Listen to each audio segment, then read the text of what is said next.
this, right? That's very important.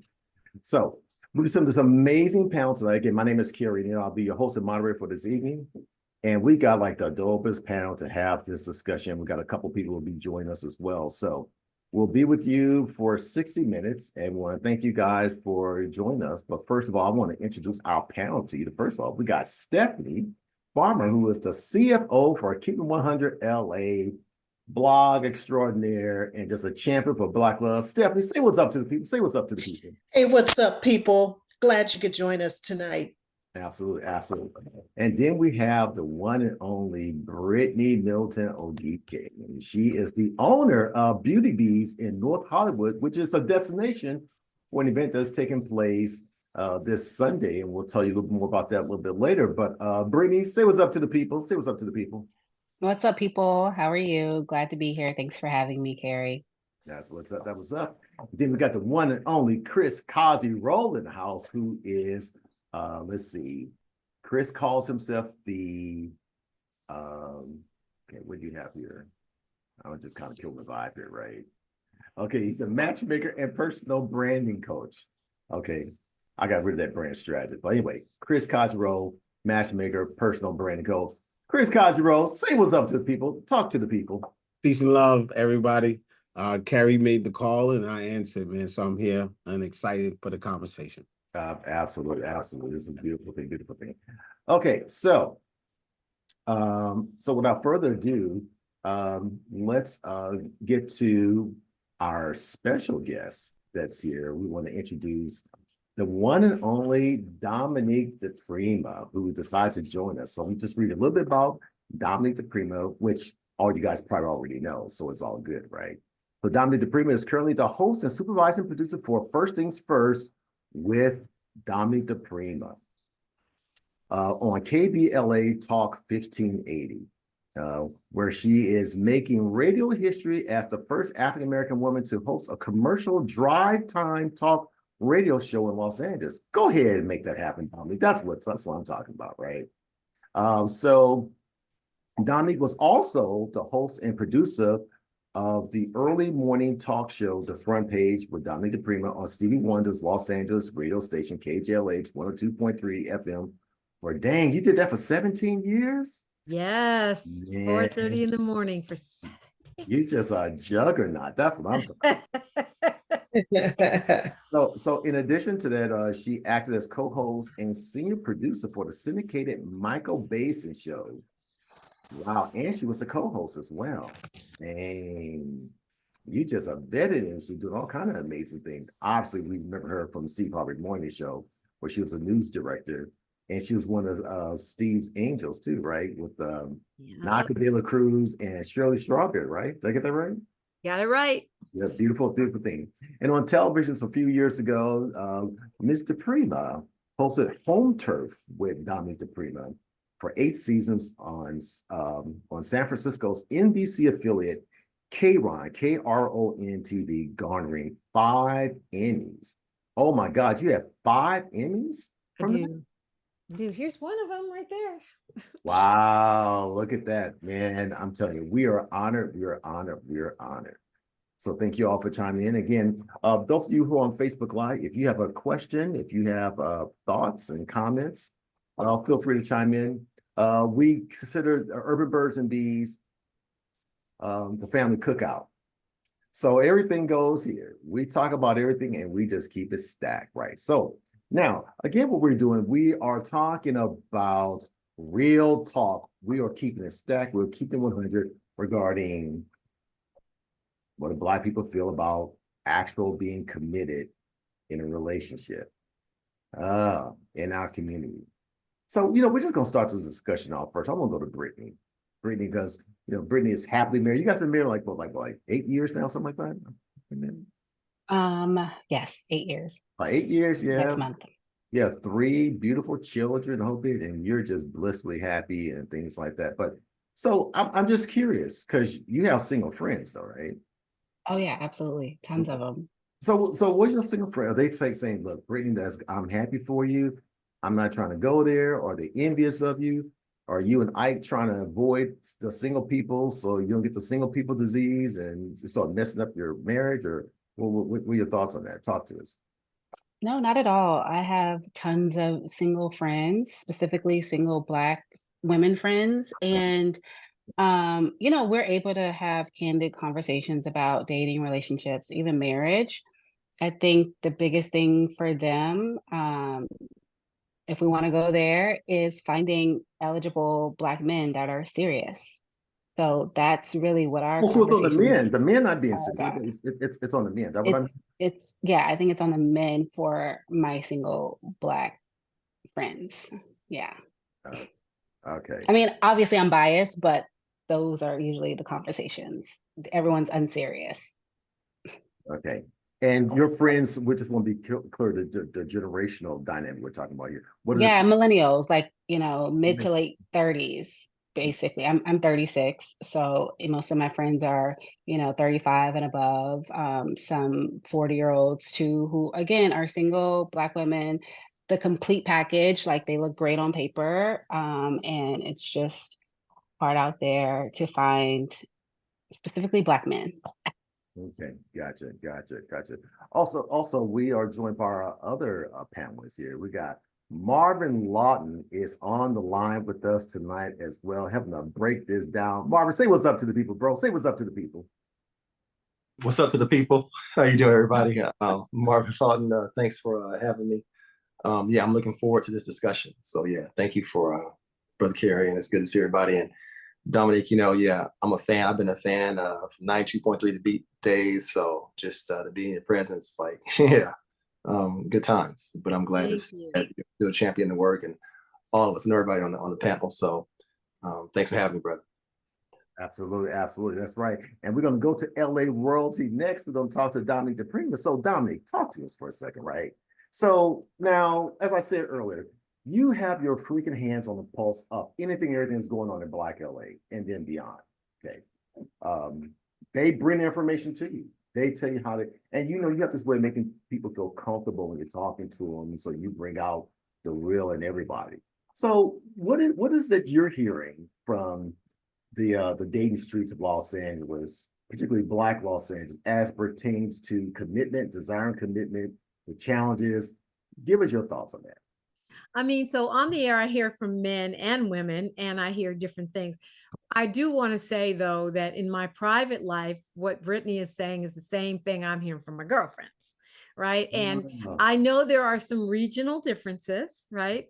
The ones in Atlanta seem to be even more troubled than the ones in LA, as opposed to, say, Chicago, where they seem to be, doing a little better. But on the air, I hear women saying that, actually kind of similar, not finding men that are really ready to commit, a lot of F boys, a lot of players, and some folks that have I mean, you can curse here, but just kind of keep it, if you want to drop the word, it's okay. This is and some guys that have a different perception of themselves than the reality of who they are. And then I hear from men that, the same complaints women want, what are they bringing to the table that too many of us are asking too much? And I often hear that, without saying, it's like, tell me to lower my standards without telling me to lower my standards. Right. Black women are asking too much. We're too picky. We don't give a regular brother a chance. And so I'm not really sure where these regular brothers are that they're talking about that women aren't giving a chance, but I do hear that a lot on the air. Oh, okay. So you know what, Chris, bro?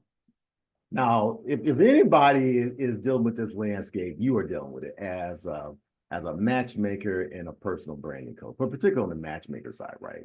Although I think that branding kind of goes hand in hand. We'll get you a chance to talk more about what you do. But for right now, let's just talk about this whole thing about commitment. What are you hearing from your clients, the women and the men? Because if what I'm kind of hearing from Brittany and what seems like Dominic is inferring if we as men just get our stuff together, it'll just be all happy and hunky dory in Black love land. So what's up? Talk to me, man. You're muted. You muted.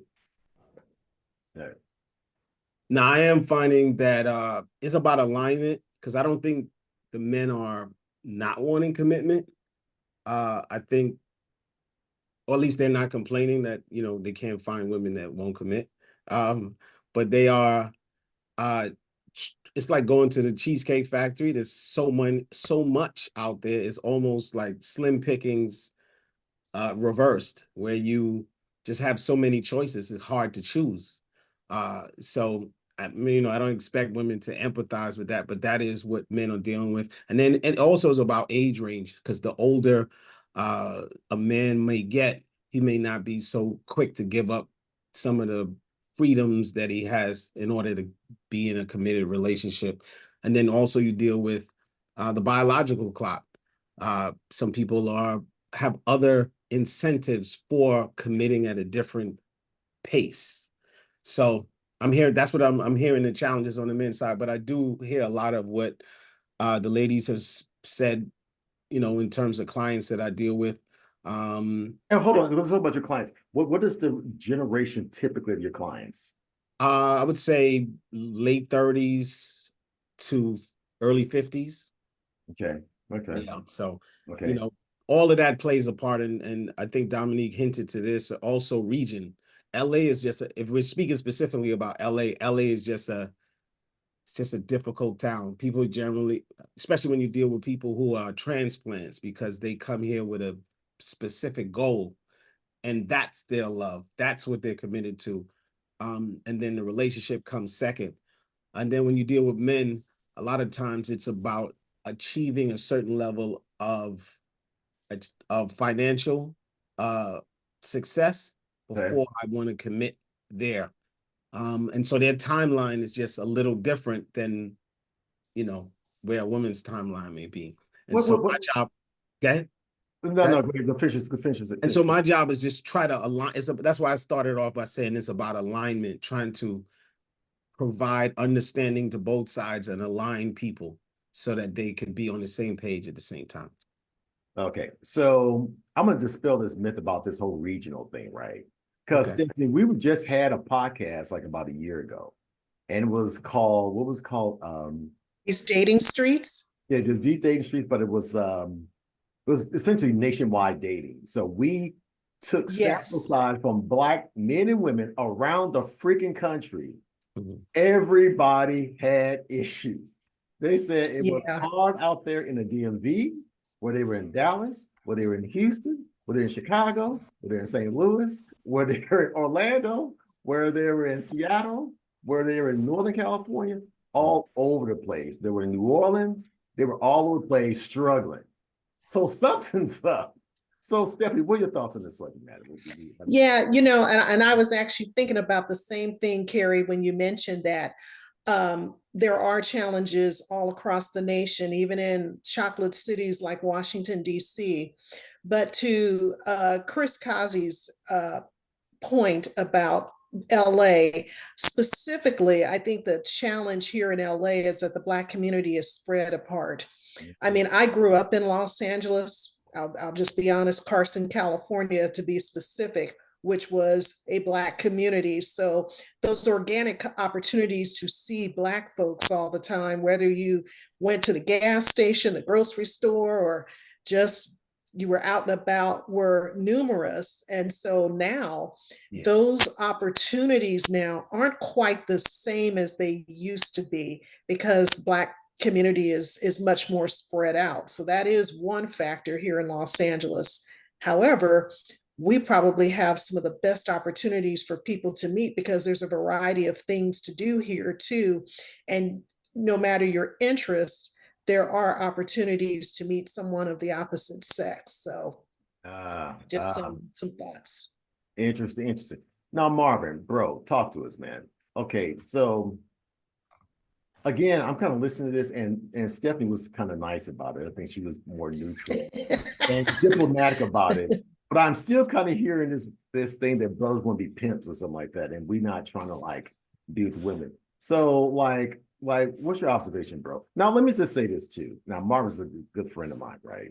So it's amazing. Now, Marvin will know because it's interesting, and not that he is acquiescing to all this attention, but Marvin will go out just kind of hanging out with boys.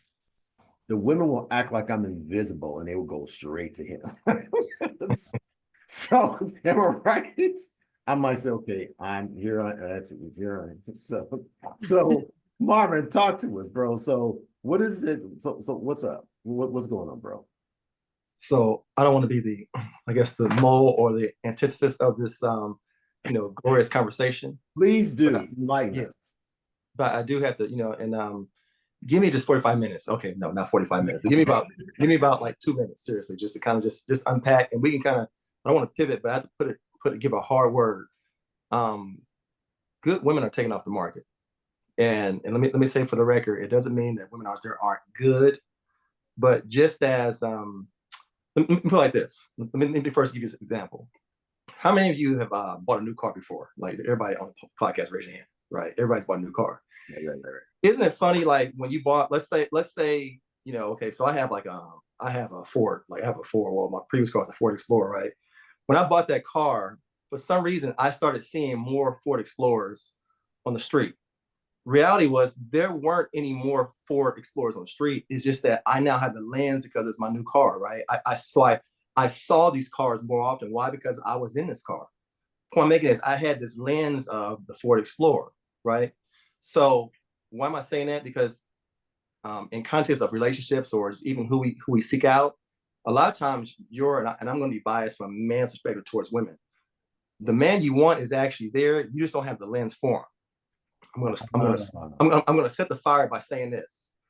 In my experience, most guys can't get in the door because he's not 6 feet tall, right? Let's sit for 2 seconds, right? It sounds punitive and trivial, but it's very true.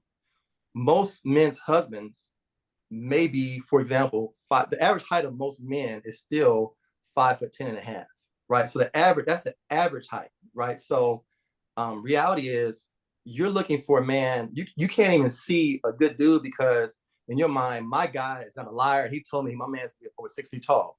Well, let's first put in perspective. You're 5'3", so even in heels, you add 6 inches, you're 5'9". So a 5'10" man is still gonna be taller than you.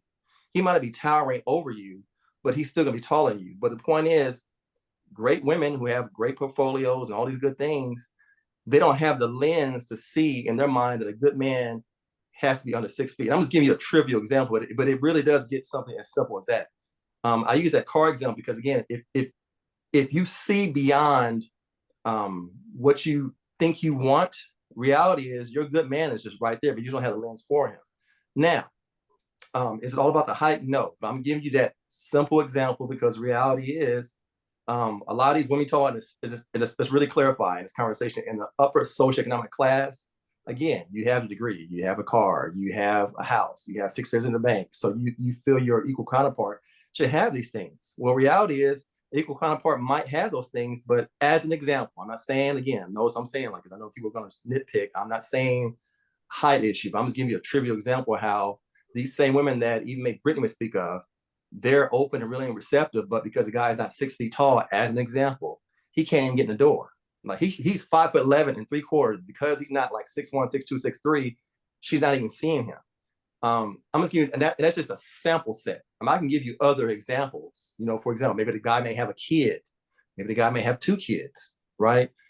Or I'm almost done. Give me 30 seconds. I recently championed my nephew who recently turned 32 years old this year, right? So I did something, and Kerry knows about this. I did something for him called a party. I gave him some. We had a party for him called a no baby shower. Everybody has baby showers, for baby showers and babies, right? We had a party for him because of the fact that he was 32 years old, unapologetic heterosexual male, tall, dark, and handsome. He looked like uncle, the same height. I mean, he's a little lighter than me, but whatever. But good dude, never been married, no kids, just a good, upstanding dude. And I want to champion the fact that you made it 32 years old, never married, no kids, no baby mama's dramas. You got a degree, regular dude, as you say. But it's not celebrated. Jewish culture, the 13 young men have bar mitzvahs. Most Black men have or just a birthday, if that. We don't get celebrated. But here he was, 32 years old. So I posted on social media. The first comment I got on that, on the party was, "Oh, he must have a low sperm count." For a Black woman. That's the first comment I saw. And then I got some gay dudes who were kind of like, trying to hate me. And then a little further down, I got some positivity. But it's like, oh my God, this dude is 32 years old, never married, 6'2". I'm 6'3", but the point is, but it's just about height, not the issue I'm saying. But he had all the package, had a degree, got a job, actually had 2 jobs, trying to get a house, whatever.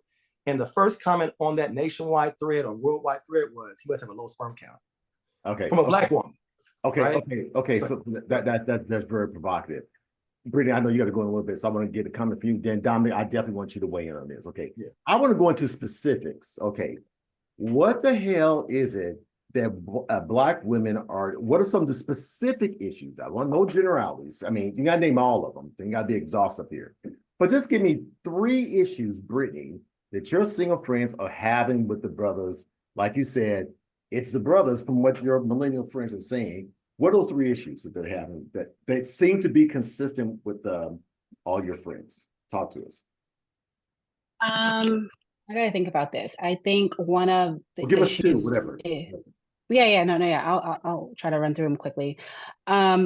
So they'll either meet like in person, at an event, club, party, whatever, or online. I know a lot of oftentimes now people are meeting in the DMs and conversations will start and seem to be going well on the woman's end, but then the men just simply disappear, like ghost them. I hear that a lot. I hear a lot of they're not interested in the way I look. They are more interested in exotic looking girls or other races. So, and again, I'm speaking about Black women. So we get that a lot. There's a lot of controversy online right now. I don't know if you guys are seeing, but Homeboy from Love is Blind, there's a whole conversation and discourse about that. And it's kind of the same type of experience my girlfriends are going through. So yeah, I mean, I have one of my really good friends, she's 6 foot tall and she's looking for her short king. They're not there. So, height doesn't mean a lot to them, especially as they get older in age. Kids, they've been able to compromise on that as they get older in age. So not to disagree with everything you're saying, Marvin, but from my conversations with them, like this is not an issue for them. Like, physical attributes is not an issue anymore. It's more, of them giving their all into the potential of a relationship and it not being received for various different reasons. Wait a minute. Okay, wait a minute. So you're saying that they're open to it. You said the bro's just not approaching them. Is that what I'm hearing? They just not being... I mean, they'll approach them. But again, like I said, sometimes a lot of them get ghosted. Like, oh, we had a nice day, blase. I texted him or I call. They're not really calling, but they're not texting back or they're unfollowing them on Instagram, just like really weird, petty stuff without a conversation. It's just like leaving them on red. Yeah, I'm going to insert and Brittany, like I totally acknowledge that, but like that key word, and again, it's not about refuting anything. But you said you said anymore. They don't look for those things anymore, right? So true, like yeah, you're right. You know Yeah, what I'm saying? So when they get tired of it, right? Right. For a long time they were, and it's not about an ageism or that now they're older. What I'm saying, but you understand what I'm saying? Like reality is they were at one point. Mm-hmm. They were honestly in the prime time of their lives, or even the males' lives, they were looking for those trivial things, plus all the other things on paper. I'm saying, but in addition to, right? And again, I'm not focusing on hype. I'm just giving you an example of they're small, like going back to the car example. Lest you have a lens for what you truly want, and to your point, these women now have a better lens of they need to see things beyond. It's bigger than height. It's bigger than looks and all that stuff. But they need to see that lens at 21, 22, not at 33, 34. Right. Go ahead. So wait a minute. Okay. So Dominic, you got to jump in here. Okay. I want you to go into specifics, and I also want you to sort of deal with this whole thing of being more specific about maybe if you got 3 things off top, what you find to be consistent about whether it be what you hear among the landscape of Black LA, among your girlfriends. What are these issues, and what do you find independently to be unreasonable? Because again, this narrative about bros just being just kind of told back is just getting out of control here. So, Bob, we want to say shout out to Lori Reed, who's here watching on Facebook Live. What's up with you, Lori? Producer extraordinaire out there, mentor of mine. But anyway, Dominique, go ahead. So I don't want to put it all on the men, because I do have men that call me and they say they're having a hard time finding a woman that meets their specifications. And many times theirs are also physical, but they have, ideas about various things, about, whether it's financial or whether or not she has kids or whatever their issues are. So I don't want to just put it all on the men, but if we want specifics, I think, not being transparent, like men, acting like they're looking for somebody, but really they already have a wife or a girlfriend or two. You say men are lying. You say men lying? Well, yeah, I mean, I guess, yeah, lying. Yeah. I mean, misrepresenting who they are. I hear that from a lot of my friends, and I've experienced it myself. That's a really big one. I think that comes with like, a lot of elusiveness, right? Because if you're not presenting who you actually are, there's a lot of fronting that has to happen, right, in order to maintain the illusion that you're not really maintaining anyway. And then I think, that I don't think it's, Marvin, I don't think it's unreasonable to want to be attracted to your partner, whether you like big, skinny, short, chocolate, whatever your thing is. I do hear that, there's a lot of that, oh, we want this particular type. We don't want regular African-American, not not something else. So I think that's part of it. And the other thing I hear a lot of is that men have this, and I know you're going to dispute this, Carrie, because we've talked about it, but that men have this thing that they want, the BBL body, that if you're a regular team natural like me, you're competing with these proportions that are not godly. I mean, no judgment, no shade, but that's not how women grow. Look, I can guarantee you that while we may fascinate when we see it, like damn, we got whatever that rear end or whatever else, men will always err for what's natural when it comes to who they want to be with. Except Drake. I mean, what are we talking about here? I hear the same thing. My husband says the same thing, but I don't see it. I truly do not see it. I think that's more propaganda. And again, I'm not saying it's not true. I'm not saying it's not true, but I think that's probably like media painting that narrative. I think, Kara, you sent me a little post talked about like this. It was a random poll, like, who prefers BBLs? Yeah. And the women talked about, the poll basically said 80% of women think they did it for they prefer it, but men's numbers were actually like 10, 20 or 30. Like it was like when they really gave them candid in a safe space, random. But you know what, Marvin? That's just like men that say they don't like women with makeup. No, you don't like it when it looks like we have on a lot of makeup. Because when I go walk down the street and I'm, and I'm all done up, I'm gonna get way more responses. So I think men think they want to say that because they think it's the right thing to say, but the way they respond is different than what they say. Chris, jump in here, bro. Okay, Go so ahead, Chris, go ahead. That's a lot of numbers. Bro, help make some sense of this, bro. What? These conversations are always hard because there's so many different parts of it. What stands out to me is definitely the fact that we it is the more provocative challenges and all that of the main conversation, but like Marvin said, around the propaganda, a lot of times that's what we gravitate to. And, we are all absorbing what we think we like. I used to like the light skin, long hair, because that was what was fed to me since I was a kid, until I started processing that stuff as an adult.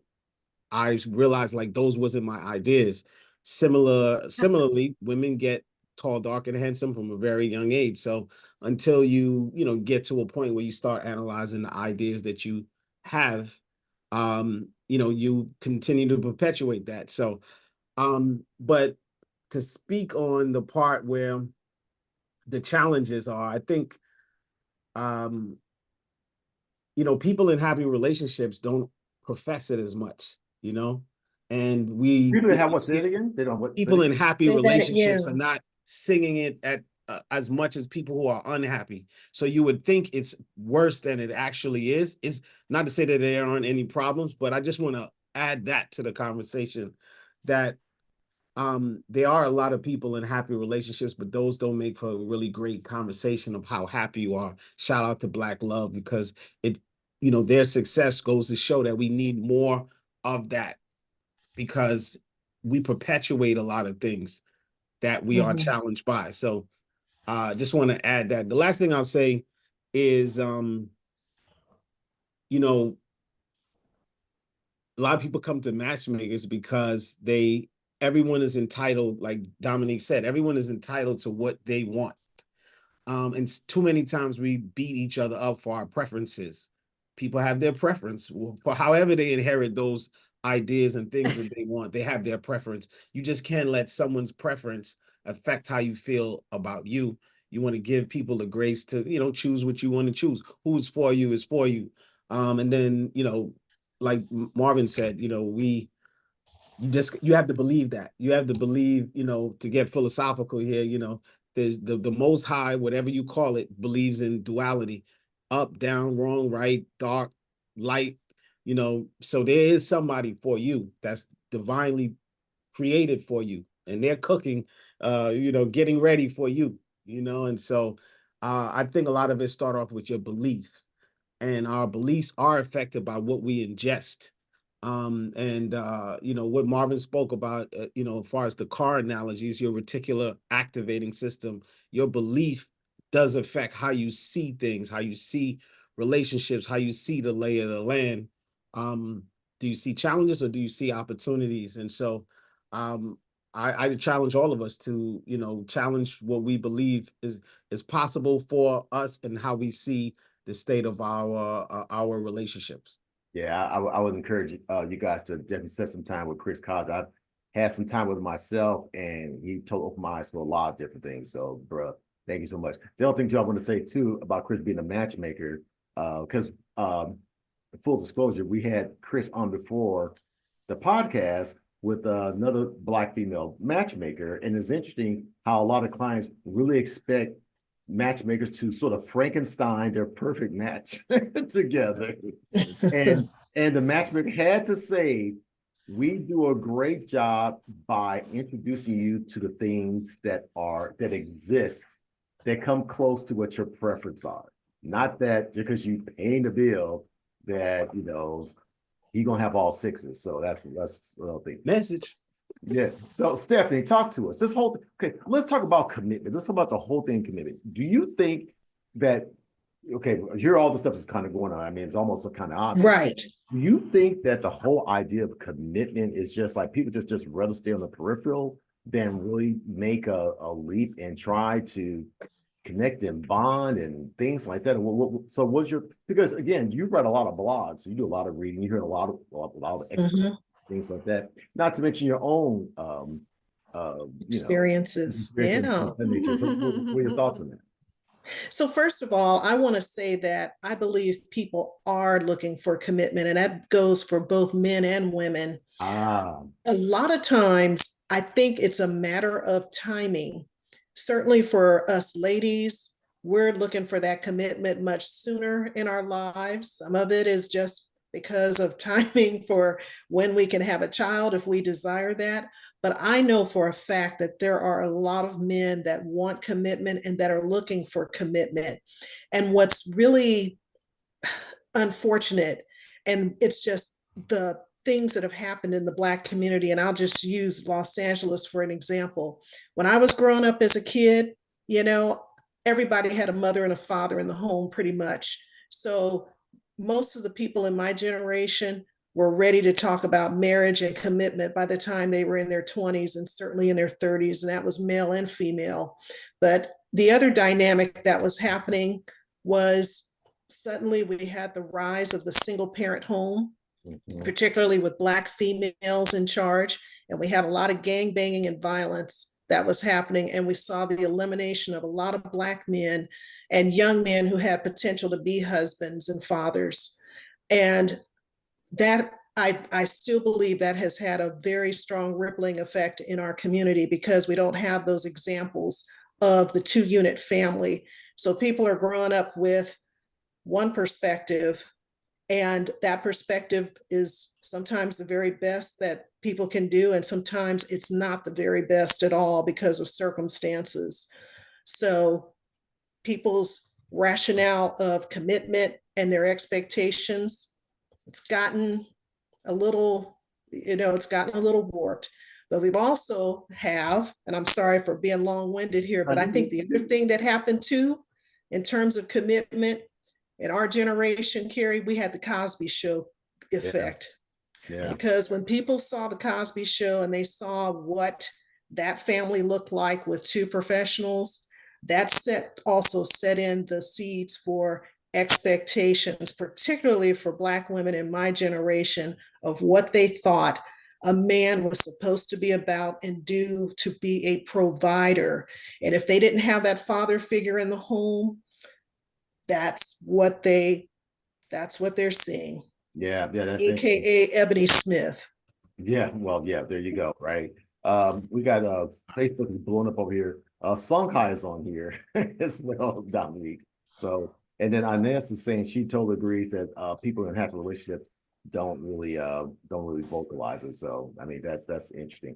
So, Dominique, let's kind of go pivot off of what Stephanie just said. Then I want to come to you, Brittany, because I know you got to go in a little bit. So, Dominique, north of 80% of single-led families in the Black community are led by women. That doesn't mean that the father is not involved, but it's in most cases, the mother has the majority custody. And so there is this frequent, they're raising their daughters and they're raising their sons. And so we have this significant sample size of Black women as parents. Most of the time, we can figure that there are some fathers involved. We know there's a lot of fathers are not involved. So what are you hearing from your listening audience, from your friends and things? And how much does that factor into this whole idea and viability of even being hopeful and optimistic about meeting a man and then the man wanting to be committed? What are your thoughts on that? Okay, so I do want to just pile on what Kazi said too, though, which is that if you look at the statistics, if you look at the data, Black people are less likely to marry outside of their race than any other group. That is not what the media feeds us, though. Right. And so as a woman, if you're on social media or you're in LA, you might think Black men don't want Black women and Black women don't want Black men. But that is not what the data shows us. So I want to make sure to highlight that point. I think if you want to go real deep about the causes of us not staying married, I think the prison industrial complex, you might have to go a little further back to enslavement, where we've been conditioned for generations not to be together because we're sold separately. Our children are sold out from under us. We have been whipped and beaten and just bullied into not being together. And yet still Black men and women continue to desire each other. We continue to successfully make family units. And I do think that's a really important point, Kazi. We were talking about dating and we're in this context. So I'm telling you what I'm hearing. A lot of my friends are single moms, or they're divorced and, with kids, and they're looking for a partner. And so it's not necessarily that clock ticking situation, but on the air, I hear a spectrum. I think that, we do have to address these generational traumas. I mean, if you grew up on the Cosby Show and then you watch Cosby go to jail, that's traumatic too, right? I mean, we really do have to deal with these traumas, because I think there's trauma bonding and trauma responses, and all of that makes it more difficult. You know, we're still navigating, you know, a racist country. Yeah, it's a racist country, and it does not do everything possible to help, you know, Black families stay together, but yet we do it. So I think we're getting better. I think Gen Z is fire when it comes to dealing with their trauma and being more honest about what it is that they want. So hopefully, you know, that will, they'll take us the next level for the next generation after that. Yeah, no, I think that's a great point. And you're right. There is sort of like, so for instance, I mean, we've all seen this like on social media. Um, they'll show when a Black man is successful, he chooses a white woman. So you'll see all these different celebrities or athletes, you know, even what's my man name? Caleb Williams, you know, Oh, first yeah. picking draft from USC, standing up proud with his with his Becky Right. right there, blonde hair, blue I eyes. saw them in person not Holding too long hands. ago at a USC function. So yeah. Yes. So it was not too good for the optics and so forth, but that's a sample size that is Right. It's a not sample. necessarily indicative of the macro, as you talk about, Dominique. But Brittany, I agree with what Dominique said too. It's not the macro. yeah. So Brittany, really quick. So now you've been married 8 years. So how did Ike approach you? Was he playing games with you and the whole bit and so forth? Did you go through a whole this hoopla? So how did Ike distinguish himself from the other men that were trying to holler at you? Talk about that. It was very traditional. He was very chivalrous, and I feel like I'm the last of the Mohicans at my age being approached by a man in a club and him buying me a drink and asking me for my number and being very polite and respectful and asking me for a dance and then calling me the next day. Like, you don't hear stories like that anymore. And that's exactly how it was. We went on a date. Our first date, he picked me up, you know, had nice conversation. And we had like 3 or 4 dates after that that was still the same. Hey, can I take you out? I'm gonna pick you up. Now I can't even imagine even just going into a car with a stranger.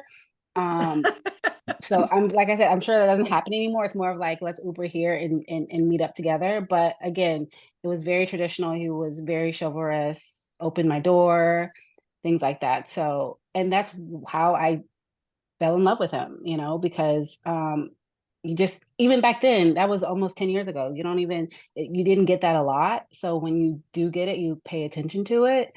And that's kind of what, you know, sealed the deal for me. Okay. How tall is he? He's 6 feet. I mean, I was looking for my 7 foot king. All right, I'm Marvin, five, you can leave I'm now, Marvin. 5'10", 5'9". I'm just So messing. I'm just messing. but you know, but to be honest, he's not like the guys I dated in the past. So I didn't have that lens. I liked how he made me feel initially, and I think that's what attracted me to him.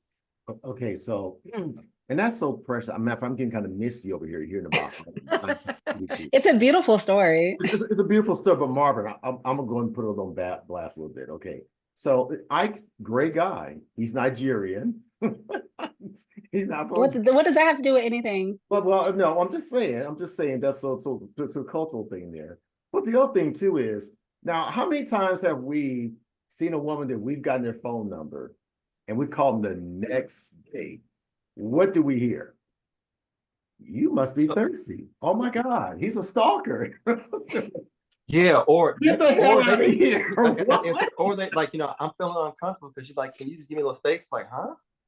But yeah, I have to interject. I've been to Nigeria. Every brother there was not opening doors and stuff like that. Just to be clear. Exactly. That's why I'm like, what does that even have to do with it? No. We messing around. But no, yeah, no, I called my wife the next day after meeting on the train in Penn Station in New York City. And I think that ran across her mind like, dang, this dude he's really knows what he wants out of life. But yeah, it is there is this dichotomy between, what sometimes we hear about men or about what women want, how women are not being pursued a certain way. And then you got these guys out here who really are pursuing and how they are being perceived. So And it's I will say healthy to he's have. had Yeah. tons Yeah. of stories like that, him and his friends going out, approaching women the respectful way and the right way, and immediately getting rebuffed. So I do agree with that. We do have a little bit of a branding issue there. Yeah. Yeah. Okay. I just shout out the SAT. We're going pretty rebuffed. Go on with that. I like that. Go ahead. Sorry. It's one of the few $10 words I know. Hey, go ahead. Carrie. I had something which was when we talk about commitment is also the conversation. Like, how do you go from dating to commitment? You know, that's a skill of trying to figure. I actually taught a class today, and it was interesting because you know, some of the guys were like, I'm not gonna approach the conversation. I'm waiting on her to say, hey, you know, what are we doing? Do we go together? You know, and then some of the women were like, you know, she's waiting on him to say, hey, what is this, and state his claim. And the younger women were like, yeah, you know, the person that does that states his claim, you know, I'll just go with it. The older women were kind of like, if he states his claim, now I got a question, well, what does that mean? And it was interesting just hearing this dichotomy. So it just goes to show you got to really take your time and know the person that you are dating, you know, and not put a one size fit all on everyone, you know, and kind of just use the tools that you may have to assess your particular situation. But it's always interesting, how do you go from dating to commitment? That process. What stuff takes you off the track? Like Brittany said, you know, you think you're going in one direction, all of a sudden person doesn't, you don't hear from the person anymore. Was it something I said? Or, you know, just trying to figure out, how do I get over the bridge of dating into commitment? Well, here's the interesting. So Dominique Sunkai she just said on Facebook Live, she said, every woman wants to be pursued. That was one sentence. Then she thought about it and she put in, by the right person. I mean, two separate thoughts. Okay, not one fluid thought. By the right person. Yeah. That is. Let me tell you something, and I'm sure I'm not alone here, right?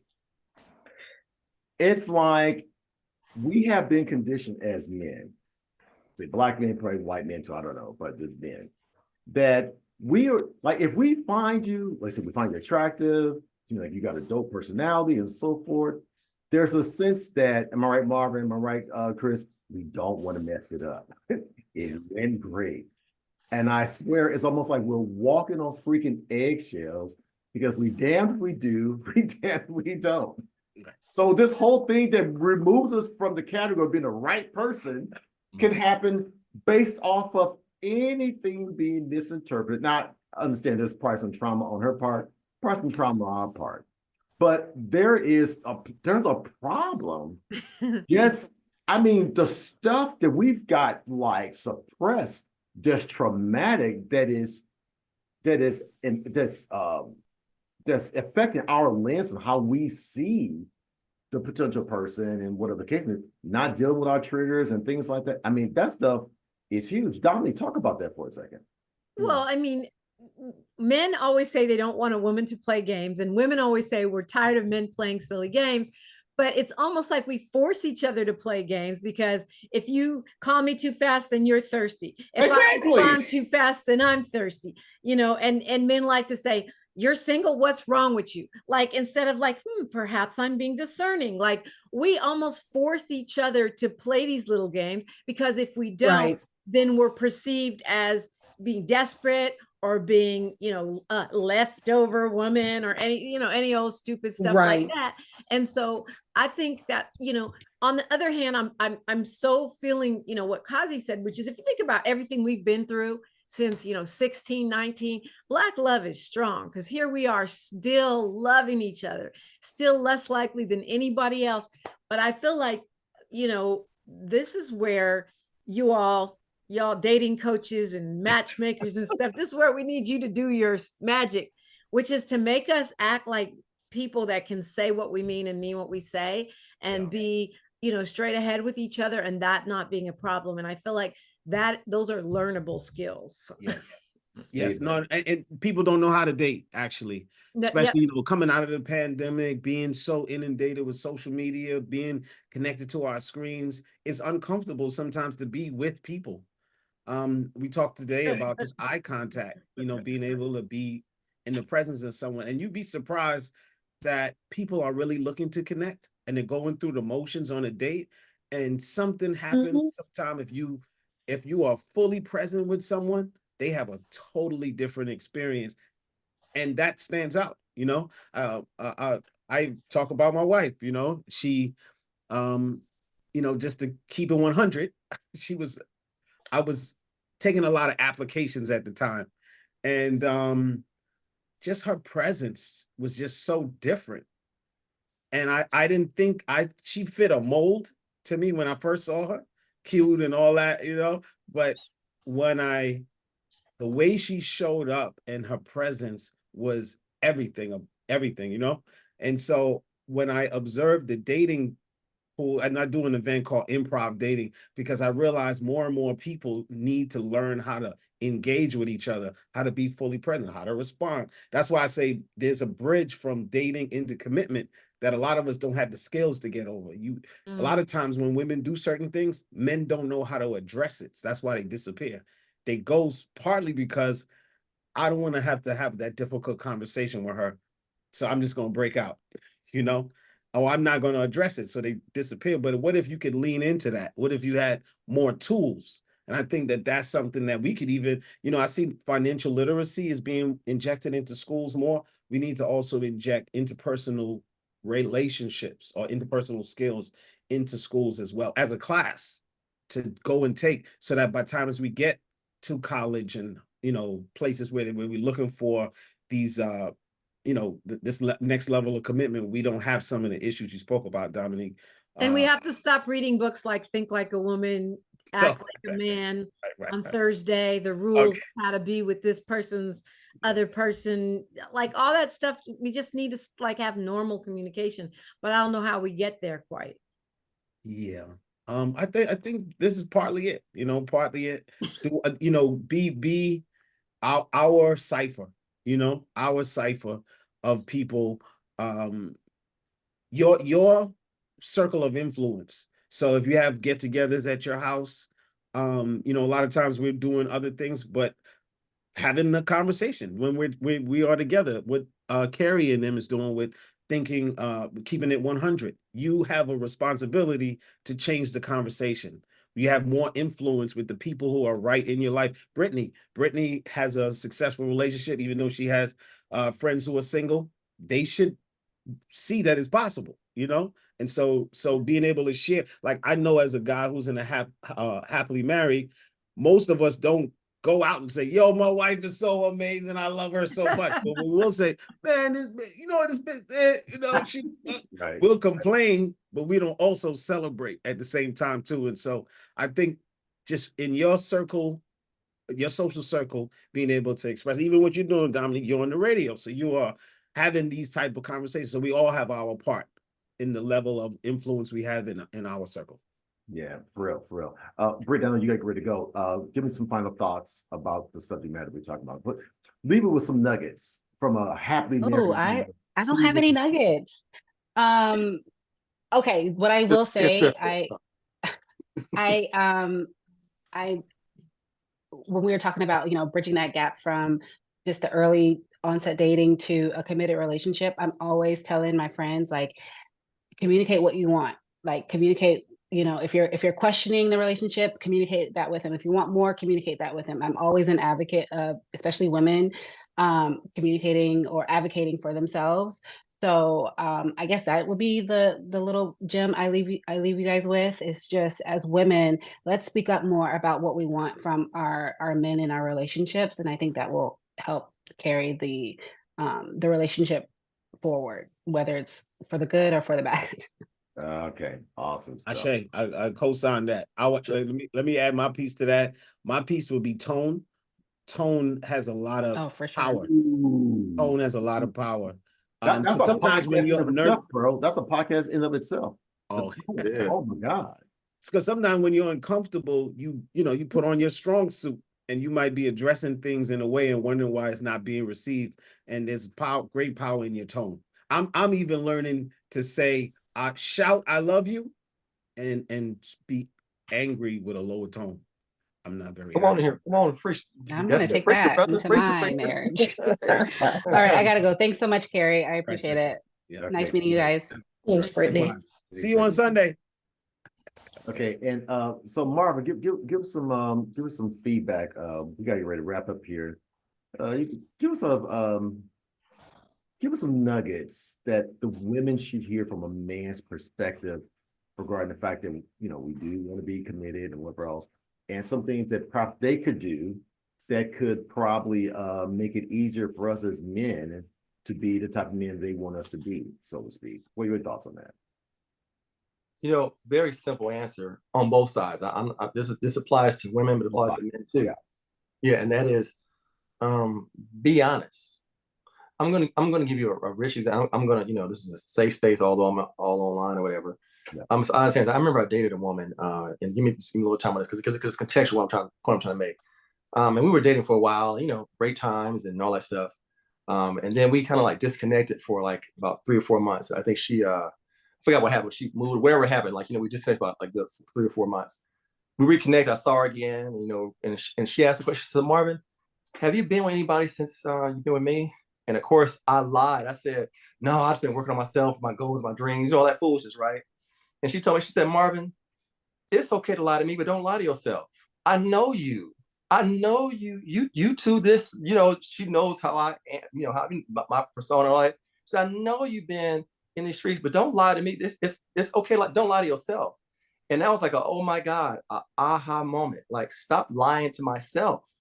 When I start lying to myself, it first off, I'm able to be honest, but then it forces that other counterpart to be honest, right? So what I say to ladies, whatever it is you don't want, like, be honest. If he's not enough for you, like, you should frame it like that. What you have is not enough for me. That you're a great guy, and although that may sound kind of hard word, but it's like, you're not, versus saying you're not enough, just say you're not enough for what I want, and be honest with yourself, and realize you may want too much, right? There's nothing wrong with that, because then you kind of evaluate, say, you know what, maybe what I want in a man is a big ask. Maybe even Jesus is not enough. I don't know. I'm just putting extra on it. What I'm saying is, it's like, reality is, but it's okay to be honest. Maybe, my aspirations for the Savior is just too high, right? And I'm being funny, but I'm being serious at the same time. Like, so that you can evaluate, what are my irrefutables? What are my wants and needs? Because I will say, and I will champion this as a Black male in this upper social economic class. Now women are in a space where they no longer have to go their needs. They go strictly after their wants, right? So they forfeit their needs because, again, they're used to going to, Prague, and, they're used to going to crustaceans by themselves or Noble by themselves. And that's their norm. So then you have a nice guy or regular, you say, I want to take the cheesecake. And she saw the social media post, and she's like, be please. Why? Because she's used to that for herself. So she no longer values that quote unquote regular because she's so used to maybe doing it for herself, right? So the takeaway is, be honest on both sides, because you'll get a lot further ahead and you can unpack and say, you know what, maybe my expectations are too ambiguous, and then have value in the other person. But if you continue to lie to you can't even believe what I say. Even if I'm coming to you my wholehearted truth, you can't believe me. Why? Because you're too busy lying to yourself. That's deep. Good stuff. Good stuff.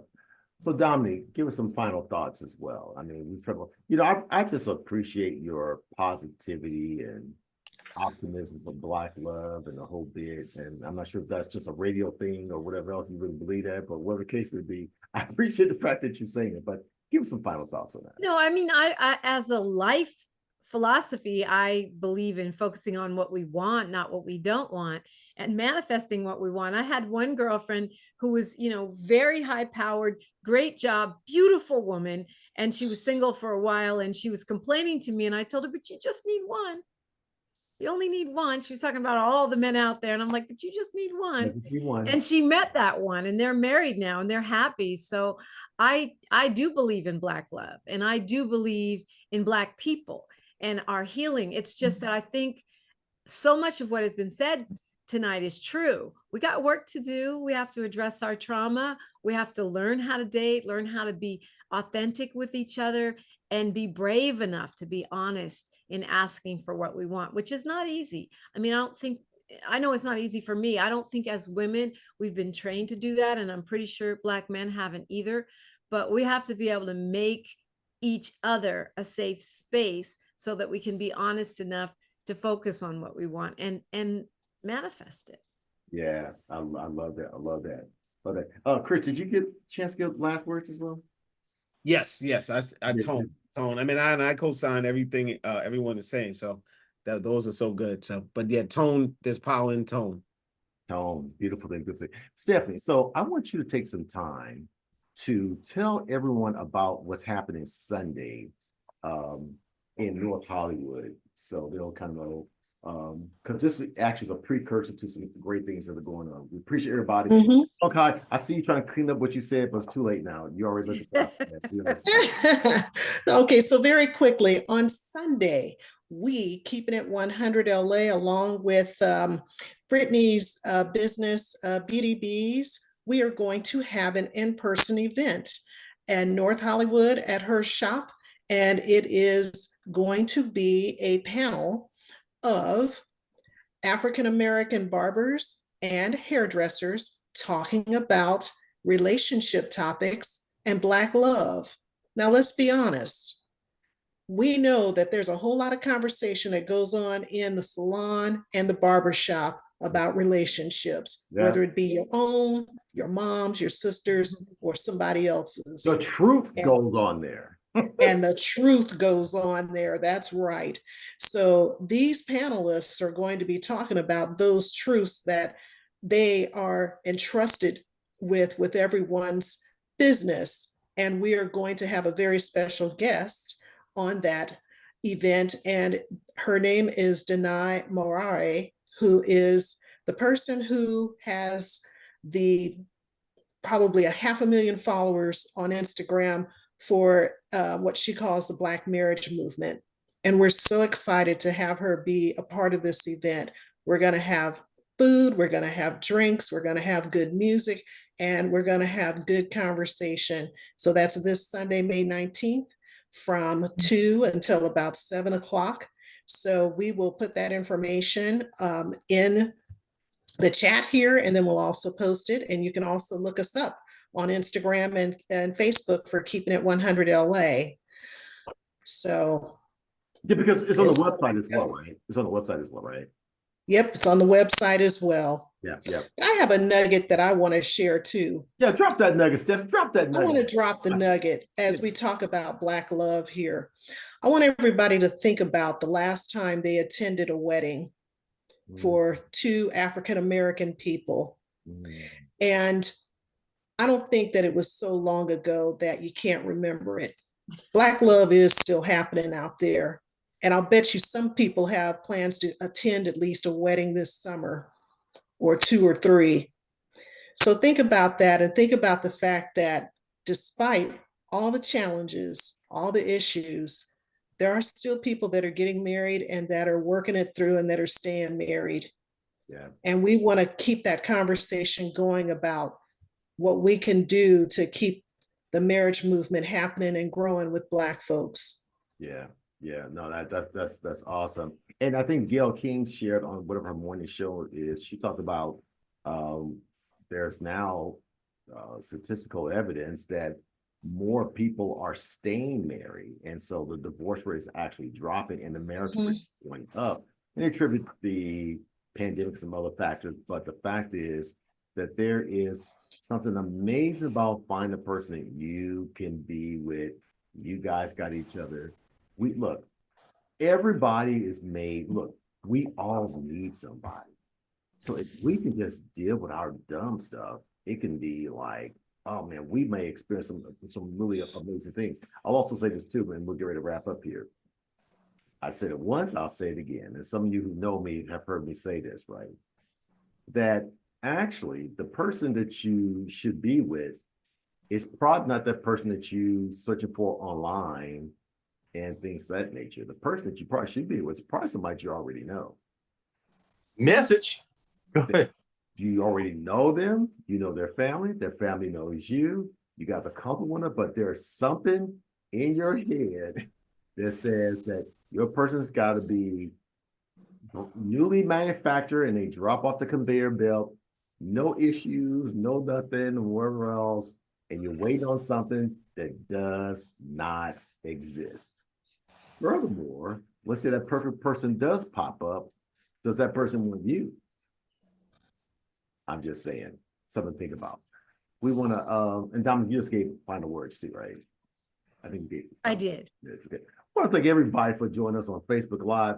Facebook Live was alive, man. See my boy Brian Stodge, he was on here. And again, Songhai still trying to clean up her mess, whatever else.